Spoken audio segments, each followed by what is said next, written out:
The Sinaloa Cartel is led by Ismael Zambada Garcia, aka El Mayo, together with his now captured and convicted accomplice, Joaqun Guzmán Loera, aka El Chapo. El Mayo is one of Mexico's most infamous coke smugglers. After Joaqun Guzmán's imprisonment in 2014, Ismael El Mayo Zambada Garcia became head of the Sinaloa Cartel. El Mayo, on the other hand, has never been incarcerated, unlike his predecessor. The question of who Ismael El Mayo Zambada has not only lingered but has grown. What happened to him, and how did Zambada, now 72, come to be in charge of a trafficking enterprise while remaining hidden? Before I go into the unknown facts regarding El Mayo, I'd want to offer you some background information about him. Stay with me till the end of the video if you don't want to miss anything. Without further ado, let's get right into it. El Mayo, a farmer from the western state of Sinaloa, began working with the Juarez cartel in the 1980s and 1990s. El Mayo has tried to expand his roots in the northeastern states of Sonora and Baja California. As the Tijuana cartel has slowly disintegrated, he also controls a large portion of the heroin manufacture and distribution from Mexico into the United States. After appearing on the top cover of the Mexican investigative news magazine Proceso in 2010, some observers speculated that El Mayo may be fading into obscurity, if not retiring. El Mayo, on the other hand, escaped the February 2017 attack allegedly carried out by Damaso Licenciado Lopez Nez, another Sinaloa cartel commander. The attack also targeted two of El Chapo's sons, implying an internal power struggle following the cartel lord's arrest and deportation to the US earlier that year. Licenciado, on the other hand, was detained shortly after in Mexico City in May. Then in July, Licenciado's son, Damaso Lopez Serrano, nicknamed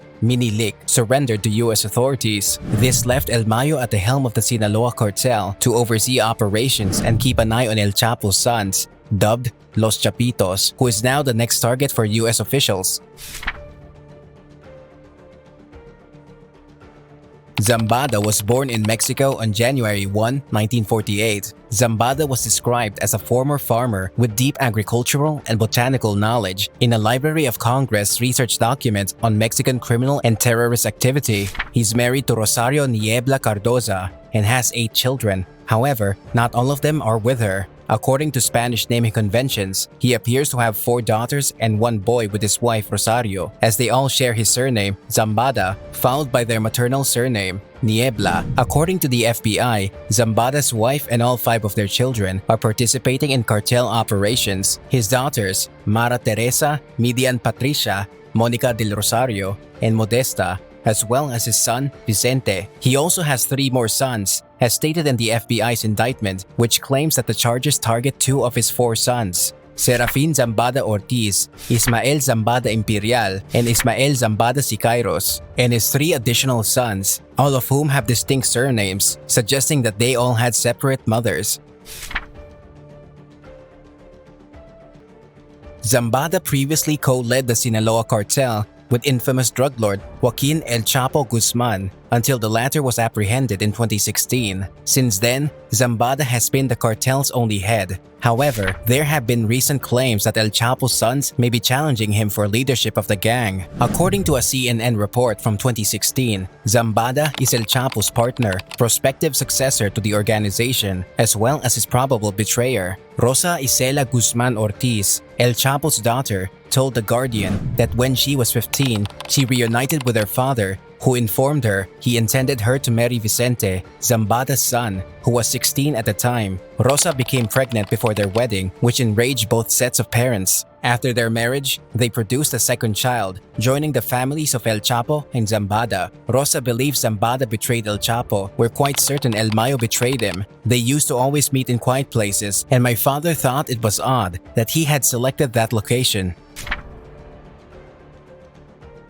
The US officials were offering only a $5 billion reward for El Chapo as of then, when the US State Department tripled the reward for Ismael Zambada Garcia from $5 million to $15 million. The man they call El Mayo effectively became Chicago's new public enemy #1 and the city's most wanted fugitive. just by the price tag on his head. El Mayo has been on the run for decades. He's 73 and said to be in ill health and may no longer be on the run. For decades, he was the right-hand man to Joaqun El Chapo Guzmán. When Chapo was arrested in a 2016 firefight, what was a $5 million reward for El Mayo is now $15 million, making him the highest-priced fugitive in Chicago, where he's facing a multi-billion-count federal drug indictment from 2009 with El Chapo. El Mayo is thought to be hiding in Mexico, and American officials hope the sizable reward might be an adequate incentive for someone there or here to turn him in. But while $15 million is the biggest reward for a Chicago most wanted, it's not the nation's largest. The bounty on Al-Qaeda terror boss, Ayman al-Zawahiri, is $25 million.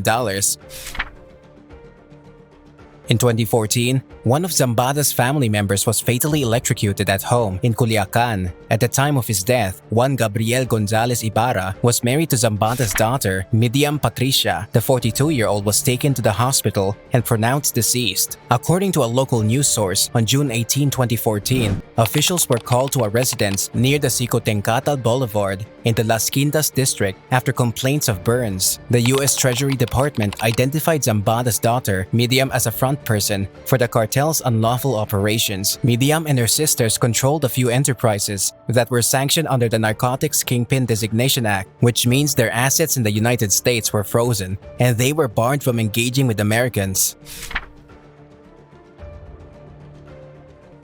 Zambada, a wanted man since 1998, forged under El Chapo until his capture in 2016, his third capture after escaping from jail a second time. While El Chapo is still imprisoned, El Mayo is free. Meanwhile, the US government has offered a $5 million reward to anybody who can provide information leading to Zambada's apprehension. According to Zambada's 2009 US indictment, he hired hitmen who carried out hundreds of acts of violence, including taking down individuals, kidnappings, tortures, and brutal collections of coke debts at their discretion. However, in the 2000s, Mexican President Felipe Calderón focused on another group, the Tijuana Cartel. As a result, the Sinaloa Cartel exploited its rivals' vulnerability and went forward with full might to rule its areas. As a result, the Tijuana Cartel has mostly disintegrated over the previous decade, leaving the Sinaloa Cartel at the apex of the figurative mountain, valued at $20 billion.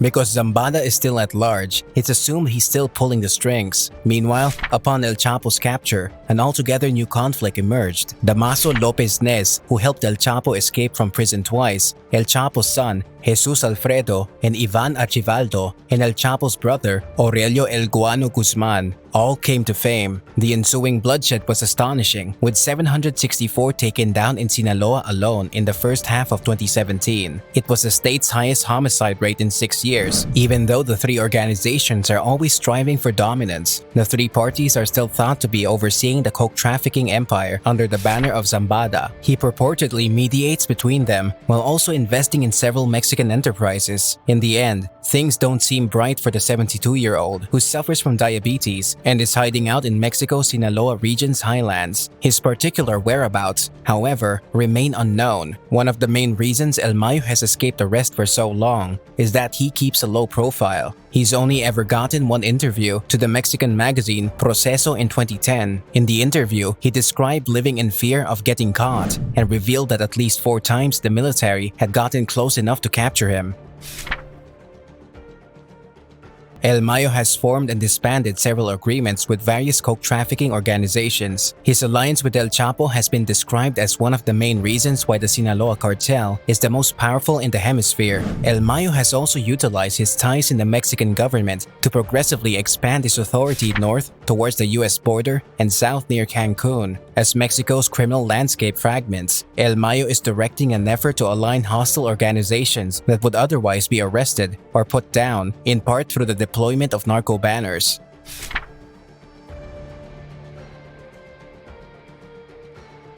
Even before El Chapo's extradition in 2017, El Mayo was a key role inside the Sinaloa Cartel, maybe on an equal footing with his former partner. Despite Los Chapitos' power play, El Mayo will undoubtedly play a significant part in the cartel's future, with El Chapo out of the picture and internal power battles shaking the organization. El Mayo has shown to be a master in eluding capture. His strong ties in the government and the local community in Sinaloa have allowed him to work in the coke trade for over 40 years without ever seeing the inside of a prison cell. At this point, it looks that El Mayo's failing health may catch up with him before authorities. Thank you for staying with me till the end of the video. I hope you enjoyed it. If you did, like and share the video. You can leave your questions and thoughts in the comment section below. Don't forget to subscribe and hit the bell icon to get notified when we add new videos in the future. Thank you for watching, and we'll see you in the next video.